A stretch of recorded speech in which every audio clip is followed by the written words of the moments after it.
This story is called Corduroy's Christmas Surprise.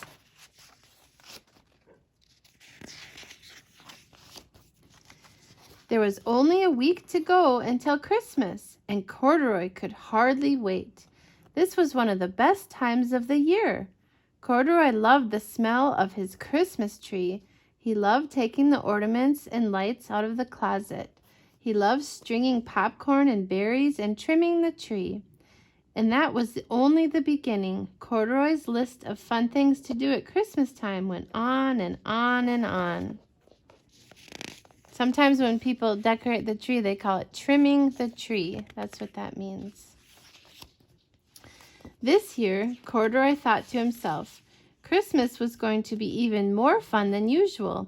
His best friends, Mouse, Rabbit, Dolly, and Puppy, were coming over to spend Christmas Day at Corduroy's house. And he had little gifts for his guests. So he pulled out the wrapping paper, tape, and ribbons. Wrapping presents always got Corduroy into the holiday spirit. That reminded Corduroy that he hadn't written his letter to Santa. What did he want for Christmas? Well, thought Corduroy, it would be fun to have ice skates this winter. He could use a new warm sweater. Oh, he had always wanted a train set, and a new ball would be nice too. Corduroy wrote his letter in his neatest, best printing. Just then the doorbell rang. Ding dong. Corduroy put down his letter and went to the door. And there were Mouse, Rabbit, and Puppy standing in front of his house, and they were singing, "We wish you a Merry Christmas and a Happy New Year." When the carolers had finished, Puppy said, "Corduroy, grab your coat and come with us. We'll go caroling at Dolly's house next." They're so cute out in the snow. Their little hats. So Corduroy did just that. He put on his coat and scarf, and the four friends made their way over to Dolly's house. As they began to sing, Dolly opened the door. She looked so surprised. Then Dolly invited them all inside. "I'm putting the finishing touches on my gingerbread house," she said. "Why don't you four come in and help me?" A real homemade gingerbread house? Corduroy had to see this. And what a gingerbread house it was. It had lots of windows, a fancy front door, and a chimney. Corduroy could hardly believe his eyes. "This is one of the best things about Christmas," said Dolly. "Don't forget Christmas trees," said Corduroy. "And Christmas carols," said Rabbit. "And Christmas candy," said Puppy as he gobbled some candy. "And Christmas presents," said Mouse. Everybody laughed. They all started talking about what each of them wanted for Christmas. Dolly said she wished for a pair of ice skates. Puppy said he'd always wanted a train set. And Rabbit said he could use a new sweater. And Mouse said a brand new ball would be fun. Corduroy didn't say anything. How could he tell them that he had written to Santa to ask for all of those things? Back at home, Corduroy found his letter to Santa right where he had left it. He decided to make a few changes. What if there weren't enough presents to go around? What if Corduroy got what he wanted, but his friends didn't? So Corduroy pulled out a new piece of paper and wrote another letter to Santa. And this is what it said. "Dear Santa, please bring ice skates for Dolly, sweater for Rabbit, trains for Puppy, and a ball for Mouse. I don't really need anything this year. Thank you, Corduroy." Corduroy put the letter in an envelope. In his neatest, best printing, he addressed it to Santa Claus at the North Pole. He stuck on a stamp and sealed the letter shut. Then Corduroy pulled on his boots, coat, his scarf, and his boots. And he walked outside to the mailbox and dropped the letter inside. He hoped Santa would get it before Christmas. A few days later, it was Christmas Eve. The very next morning, Corduroy's friends would be coming over to celebrate with him. Corduroy was getting ready by baking Christmas cookies. He hoped he'd made enough. Before Corduroy knew it, it was time for bed, but first he had 2 important things to do. He hung his stocking on the mantle.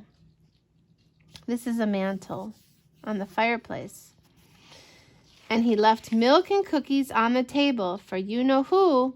Maybe Santa wouldn't be bringing anything for him, Corduroy thought, but he was so happy that his friends would get exactly what they wanted. Oh, he's so nice. Then Corduroy climbed into bed. All night long, he dreamed of the happy looks on his friends' faces when they opened their presents on Christmas morning. Look at the boots. There comes Santa. The next morning, Corduroy sat up in bed and rubbed his eyes. It was Christmas Day. It had finally come. Corduroy looked out the window to see a crisp, sunny day and a fresh blanket of snow on the ground. That's what we need, don't we? We need snow for Christmas. Then Corduroy rushed out to the living room to find lots of presents under the tree. Corduroy could see there was one labeled for Mouse and one for Rabbit. There was one for Dolly and one for Puppy. And could it be there was one for Corduroy too? An extra presents for each of them. Corduroy was so surprised. Now he really couldn't wait for his friends to arrive. Once everyone had come, Mouse, Rabbit, Dolly, Puppy, and Corduroy sat down together by the tree and opened their presents. Dolly got ice skates and a scarf. Rabbit got the sweater he wanted and a picture book too. Puppy got the train set of his dreams and a new hat. Mouse got a ball and some warm winter boots. And Corduroy got ice skates and a sweater. How in the world did Santa know that he wanted them? But really, Corduroy thought to himself, the best Christmas gift of all was that he was surrounded by his friends on Christmas Day, and they were all so happy. And that made Corduroy happy too. He would have to write one more letter to Santa to say thank you for the best Christmas ever. There's some fun stickers the book came with. The end. And Corduroy learned that caring about his friends was more important than himself. It's fun to give presents. But we got to remember that it's Jesus' birthday. And that's what it's all about, isn't it? This is called The Poky Little Puppy's First Christmas. 4 little puppies tumbled out of bed one morning and ran to their breakfast bowls. Then they counted themselves. 1, 2, 3, 4. Look at Pokey, Polly, Penny, Pickles, and Pat. They all have P names. Now, where in the world is that Poky little puppy, they wondered. Pokey was still fast asleep. His mother nudged him and said, "Come on, Pokey, today is Christmas Eve." Pokey yawned and stretched. Even on a special day like Christmas Eve, he was still Pokey. Pokey's family, the McCraes, were off to the woods this morning to find a tree, and the puppies were going along too. Pokey ran to catch up. Then Pokey smelled something. He slowed down to see what it could be. That's when Pokey tumbled, stumbled, slipped, and slid down into a deep, dark hole. "Help, help," he cried. Wouldn't somebody come to help him out of the slippery, slidey hole? "I'll help you," said a friendly voice. "My name is Herman." Look at it. Pokey looked up to see a young skunk peering over the edge of the hole. Herman climbed down into the hole beside Pokey and pushed Pokey up and out of the hole. "You smell funny," said Pokey. Herman sniffed. "Well, you smell funny too," he said. "Let's play." Herman led Pokey to a frozen pond, and the 2 new friends slid back and forth across the cold, shiny ice. What fun! Over in the woods, the McCraes had found the perfect Christmas tree near a hollow log. Mr. McCrae raised his axe and whack, whack, whacked until crack, the tree fell. The 4 little puppies barked excitedly.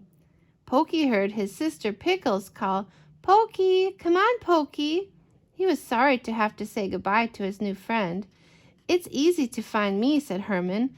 "I live in a hollow log just over that hill." Pokey ran through the snowy woods towards home. Suddenly he saw something.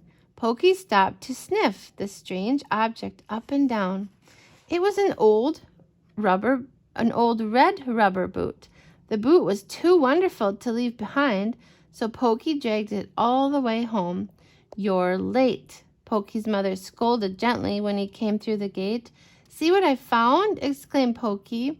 His mother shook her head and said firmly, "You can't take that messy, muddy old boot into the house." Sadly, Pokey left the boot by the garden gate. After dinner, the puppies helped decorate the Christmas tree.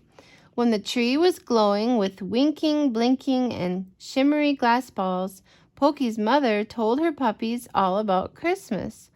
"And to celebrate this special day, we give each other presents," she said at last. Then she sent the puppies to bed. Pokey, of course, was the last to reach the cozy cushion where the puppies slept. His brothers and sisters soon fell asleep, dreaming of rubber balls, biscuits, and bones, but Pokey stayed awake, thinking sadly about his red rubber boot. On Christmas morning, the puppies raced to the tree and found presents just for them. Pokey tore open his package. "My boot," he cried happily, "and it's all shiny and clean." After breakfast, a gentle snow began to fall. Pokey's brothers and sisters went off to play in the meadow. "Pokey, please don't be late for Christmas dinner," said Pokey's mother. Pokey ran out the gate, across the meadow, and into the woods to find Herman. It took a long time, but Pokey finally found Herman. He was wet, cold, and miserable. "What happened?" asked Pokey. Herman pointed to a crushed hollow log. "That was my home," sniffed Herman. "The McCraes had crushed it accidentally when they cut down their Christmas tree." Pokey felt sorry for Herman.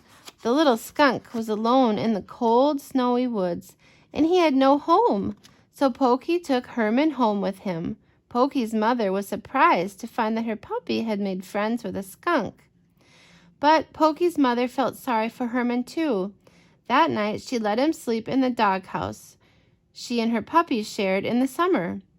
And Pokey gave up his warm, cozy bed in the McCrae's house to keep his friend company. Oh, that's so nice. The next morning, the most amazing thing happened. The Pokey little puppy was the first one out of bed. Where in the world is that Pokey little puppy? Everyone wondered. The puppies and their mother and Herman followed Pokey's tracks in the cold, crunchy snow. They went out the gate, across the meadow, and right to the edge of the wintry woods. "Come and look! Look at Herman's new home," called Pokey. "Why, it's your boot!" exclaimed Pokey's mother. "Merry Christmas, Herman," said Pokey, "even if it is a day late." Pokey's mother was very proud of her puppy. It was only his first Christmas, but Pokey had already learned that the best gifts of all are the ones you give. So both books were the same. They both gave, and that was most important to them, was to give. Good night.